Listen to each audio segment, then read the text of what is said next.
안녕하세요. 안녕하세요. 안녕하세요. 자, 오늘도 날씨가 무지 더웠고 지금도 막 더운 기운이 펄펄 나는데 오늘도 이어령의 마지막 수업 10번 고통에 대해서 듣고 싶나? 그다음에 11 스승의 눈물 한 방울 이야기를 나누러 왔습니다. 한 주 동안 어떻게 지내셨습니까? 반갑습니다. 어떻게 네, 지내셨어요? 저요? 바쁘게 지냈어요. 뭔가 새롭게 학원에서 시작한 게 있어가지고 그거 네. 준비하고 부모님들이랑 통화하고 아이들한테 설명하고 이러느라고 되게 바빴는데 오늘도 그 일의 연장선상에 음, 하루가 어떻게 갔는지 모르게 일을 하다 왔습니다. 바쁘니까 오롯이 그 일에 집중할 수 있기는 해요. 잡생각 안 생기고. 네. 사장님도 많이 바쁘셨죠? 저는 매일매일 바쁩니다. 진짜. 아이, 식사 잘 챙겨 드시고. 네. 네. 자, 그럼 오늘은 네. 어떤 이야기 나눠주고 싶으세요? 자, 오늘 시파트에서 저는 카오스에 대해서 얘기를 하고 싶어요. 음, 187쪽인데요. 네. 카오스라는 게 이제 혼돈이라는 뜻인데, 이제 이효란 박사님은 창조는 이제 카오스에서 생긴다는 말씀을 하세요. 그래서 질서는 이미 죽은 거라고 이렇게 말씀하시는데요. 음, 그러니까 우리가 예를 들자면 짜장면 할 때 스타면 뽑을 때 물과 밀가루를 섞어 반죽된 덩어리가 카오스라고 말씀하세요. 그것을 탁탁 치면서 밀고 당기는 과정에서 구수 가닥이 차차 뽑아져 나오잖아. 그 반죽된 덩어리 바로 최초의 우주 혼돈이지. 그러니까 우리가 어떻게 완성되지 않고 미완성되는 그 과정이 이제 이어론 박사님께서는 이제 우주 혼돈이라고 이렇게 정의를 내리셨는데요. 그 이어론 박사님은 그 혼돈이라는 것은 본인한테 목마른 자체라고 말씀하셨어요. 호기심이라는 덩어리라고 하셨는데요. 음,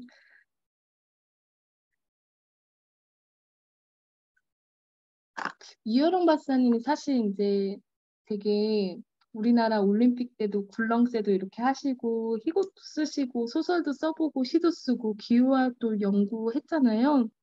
근데 남들이 봤을 때는 저분이 하나만 하면 대단할 텐데 이것저것 다 한다고 안타까워한다는데 이분이 이렇게 말씀하셨어요. 나는 이것저것 했기 때문에 계속 할 수 있었어. 그렇지 않았다면 재미없어서 못했을 것에. 그리고 전상에 오르만 하면 갈증을 남겨두고 길을 떠나지. 왜 올라가면 끝나는 것이니까. 이렇게 말씀하셨는데요.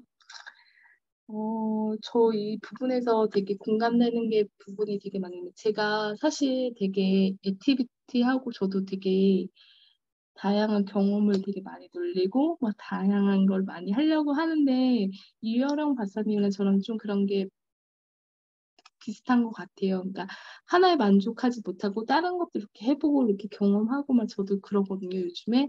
근데 봤을 때 우리가 딱 정해놓고 딱 해서 끝나는 것이 아니라 어떻게 미완성 되지 그 가정 속에서 어떻게 보면 더 혼돈의 가정 속에서 더 자기를 성장시키고 그런 거 아닐까라는 생각이 되게 많이 느끼고 있고요.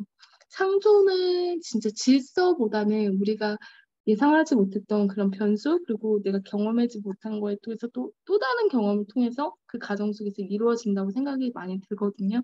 그래서 요즘 드는 생각이 뭐냐면, 아, 사람이 하나에서 이렇게 목표와 목적을 시작돼서 딱 정해놓는 것보다는 다양한 경험과 그 경험 속에서 그 과정 속에서 배우는 과정이 더 액티비티한 삶이 있어서 있고 삶의 연속성이 있어서 삶도 그렇지 않았나 이런 생각이 있거든요. 그래서 조금 어렵기도 하고 막 그런데 제가 40대가 되다 보니까 내 인생이 지금 카오스 같은 생각 되게 많이 들거든요. 막 이것저것 하면서 맨날 바쁘고 혼돈한데 그 가정 속에서도 뭔가 나만의 빛이 있고 나만의 창조적인 이 길을 이렇게 나만의 길을 만들어 간다는 생각이 되게 많이 들어요. 이런 부분이 이여령 박사님이 해주시는 메시지를 보면서 좀 와닿는 부분이 있었던 것 같아요. 그래서 완성되는 것 딱 것보다는 완성되는 그 과정 속에서 이렇게 좀 미완성되지만 그 과정 속에서 나만의 빛을 찾고 가는 게 아닌가라는 생각이 듭니다. 이 부분 제가 설명을 하면서도 조금 어렵고 정리가 잘 안 되는데요. 아무튼 좀 이 부분에 대해서 되게 많이 와닿았던 것 같아요. 이상입니다. 네, 감사합니다. 음, 카오스. 그쵸. 카오스. 카오스가 있어야 거기 안에서 사실 음, 그런 것들 안에서 질서를 음, 찾고 그 질서가 또 다시 음, 이루어지다가 또 카오스가 생기고 음, 그러는 것 음, 같아요. 근데 저는 음, 뭔가 정리 안 되고 막 이렇게 널브러져 있으면 제가 스스로가 너무 힘들거든요. 그러니까 뭔가 음, 정신이 없어요. 일을 순서대로도 못할 것 같고. 음, 근데 그런 거보다는 카오스 속에 있어야 창조적인 것도 일어나고 또 유연한 마음도 있는 것 같다고. 누가 그러던데 되게 아인슈타인이었나? 그 책상이 엄청 정신없이 이렇게 막 음, 널려 있었다는 얘기를 어디서 음, 들었던 것 같은데 음. 아무튼 그런 혼란 속에서 그 사랑니만의 길을 찾고 잘 그 나만의 빛을 향해서 잘 가시는 모습이 되게 멋지다는 생각이 들었습니다. 네. 저는 11파트의 스승의 눈물 한 방울. 그래서 이 눈물 한 방울에 대한 얘기가 앞에서부터 계속 나왔어요. 그래서 저는 214쪽에 그 이 김지수 작가가 물어봐요. 근데 눈물 한 방울이라는 게 제게는 의미심장하게 느껴집니다라고 얘기하니까 유여령 박사님이 중요한 지적이네. 눈물 한 방울이면 방울이 들어가 있잖아라고 얘기를 하시는데 이걸 음. 읽으면서 방울 생각해보지 않았거든요. 근데 소리가 들어가 있는 거야 딱 얘기하는데 그렇구나.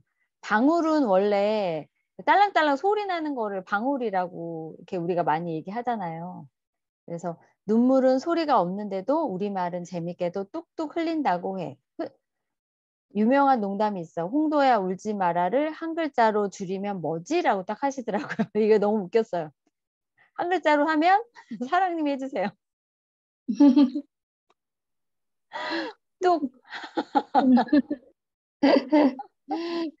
그래서 눈물은 줄줄 흐르는 눈물이 있고 방울 지는 눈물이 있다. 그래서 눈물 한 방울은 구슬이 되고 수정이 되고 진주가 된다. 그래서 눈물방울은 눈물하고는 다른 거다라고 얘기를 하시는데 이 눈물 방울이라는 거에서 생각해 보지 않았는데 이렇게 언급해 주시니까 다시 한번 생각할 수 있는 그런 생각이 들었고요. 그래서 방울은 하나도 셀 수 있고 방울이 되면 음양이 되고 종소리가 된다. 그래서 서양에는 왜 우리 제 친구 결혼할 때도 그랬는데 물방울 다이아라고 얘기했거든요. 물방울 다이아가 자기는 갖고 싶다 막 이런 얘기 했었는데 그게 제일 외국에서는 비싸래요. 다이아 종류 중에서. 그래서 그런 얘기를 하세요. 짐승 중에서 눈물을 흘리는 짐승은 낙타도 있고 코끼리도 눈물을 흘리는데 정서적인 눈물은 사람만 흘릴 수 있다라고 얘기를 하고 그 터미네이터 2에 존 코너가 우는 모습을 보고서 이제 터미네이터가 그거 뭐니라고 이렇게 저도 그 장면이 생각나거든요. 아프면 나오는 거니? 라고 이렇게 물어보는 대사가 있어요. 그래서 이제 그 터미네이터는 고통을 모르잖아요. 로봇이니까. 근데 나중에 그 자기 칩까지 없애려고 용광로로 들어가면서 그 눈물을 닦아주면서 이제는 눈물이 뭔지 좀 알 것 같다라고 얘기하는 대사가 있대요. 그래서 보면서 로봇이 사람과 교감을 하고 연결이 되면서 그 눈물의 의미를 조금 이해했구나. 그래서 그런 눈물에 대한 이야기, 그것도 눈물 한 방울이라는 단어에 대해서 이렇게 풀어주시는데 이 부분이 되게 재밌더라고요. 읽으면서. 그리고 이 책은 저희가 이제 나누기 위해서 두 챕터씩 나누기는 했는데 내용이 재밌어서 그 뒤에까지 계속 읽게 돼요. 그리고 안에 어쩌면 이런 생각들을 하고 계시고 이런 인사이트가 있었을까라고 느끼면서 감탄하는 것들이 되게 많거든요. 그래서 꼭 이 책은 사지 않으시더라도 도서관에서라도 빌려서 꼭 보셨으면 좋겠다라는 그런 생각이 드는 책이었어요. 그래서 눈물 한 방울에 대한 이야기. 그래서 저는 그런 생각 해봤어요. 내가 눈물 한 방울을 언제 흘릴까? 근데 저는 요즘 요 근래에 눈물 한 방울 흘렸던 적이 언제냐면 제가 예전부터 하고 싶었는데 훌라 댄스를 배우기 시작했어요. 그래서 한 2주 정도 배웠는데 처음 배우러 간다 다 마스크 쓰고 하는데 막 몸을 움직이는데 갑자기 울컥하면서 눈물 한 방울이 또르르 나오는 거예요. 그래서 혼자 눈시울이 붉어져 있고 선생님은 계속 강의하시고 옆에 있는 분들은 막 따라서 그 춤을 추시는데 제가 내가 갑자기 이렇게 즐거운 상황에서 좋은 음악도 나오는데 왜 눈물이 나오지? 라고 생각을 했는데 그런 것 같아요. 잘하고 열심히 하고 싶고 그다음에 실수 안 하고 싶어서 제 몸을 많이 옥죄었던 그런 음, 생각이 들어서 그 몸이 좀 자유로워지면서 음, 고맙다고 눈물 한 방울을 주는 건가라는 그런 생각도 했거든요. 음, 그래서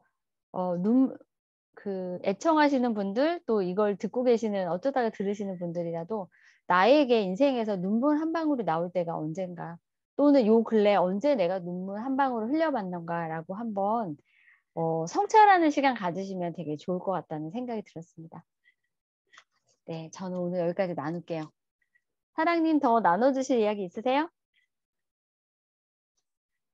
어, 사실 이어령 마지막 수업 이 책 빨리 한 번 읽고 한 번 더 읽고 이렇게 또 오늘 정리하면서 읽어봤는데 보면 볼 때마다 좀 성찰이 되고 되게 그쵸. 깊어지는 것 같아요. 그래서 이 책은 정말 다 읽어봤으면 좋겠다는 생각이 많이 드는 것 같아요. 삶을 통찰력 있고 삶에 있어서 죽음 앞에서 어떻게 우리가 태도를 해야 되는지 되게 이게 너무 좋은 책인 것 같다는 생각이 많이 들거든요.